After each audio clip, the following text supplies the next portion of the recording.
Imagine a man standing alone in a desolate parking lot, his life filled with purpose, yet feeling utterly alone. This is the story of Reverend Charles Moore. The Bare Grounds in Grand Saline, Texas, a place where high school kids gather on weekends, was the chosen stage for Charles's final act. On a hot June day, Charles stood by his car, a Volkswagen hatchback, seemingly out of place but unnoticed by many. Angie McPherson, a receptionist at a nearby salon, watched him from a distance, puzzled by his presence. Charles moved his car several times, stuck papers on the window, and rummaged through the trunk, as if searching for something. As the day grew hotter, Charles's actions became more deliberate. He laid a white foam cushion on the pavement and knelt, pouring liquid over himself from a red can. Onlookers initially thought it was water. But then, they realized it was gasoline. Charles raised a lighter to his head, and in an instant, he was engulfed in flames, a low moan escaping his lips. For 75 years, Charles sought to understand and heed the call of God, wrestling with the words and deeds of Jesus Christ. Born during the Great Depression, Charles's early life was shaped by his devout mother and the teachings of the Bible. As a young boy, he was inspired by Jesus, whom he saw as lonely and heroic, and he aspired to be a leader. Charles's journey took him from small-town Texas to the bustling streets of Chicago and the slums of India, always seeking to help those on the margins.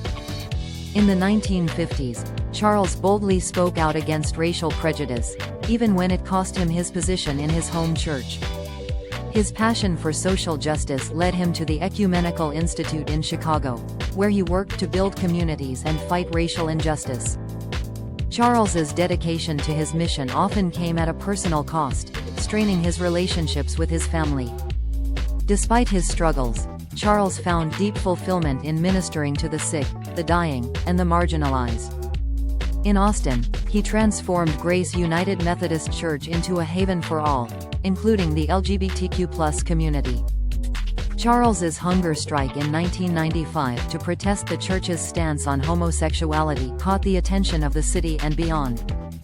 His sermons were powerful, challenging his congregation to think deeply and explore their faith. Charles's commitment to social justice extended to protesting the death penalty and advocating for the homeless. Even in retirement, Charles continued to seek ways to make a difference, though he struggled with feelings of inadequacy. In his final years, Charles grappled with his faith and his sense of purpose, feeling that he had not done enough.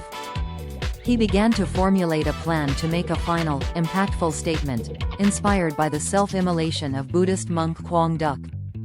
Charles's first attempts to set himself on fire at SMU failed, but he remained determined. On June 23, 2014, Charles chose the Bare Grounds in Grand Saline for his final act, hoping to draw attention to issues of racism and social justice. As flames engulfed him, Charles's life of dedication and sacrifice came to a tragic end.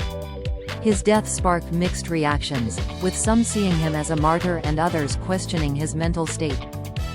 Friends and peers struggled to rationalize his final gesture, recognizing his lifelong commitment to social justice.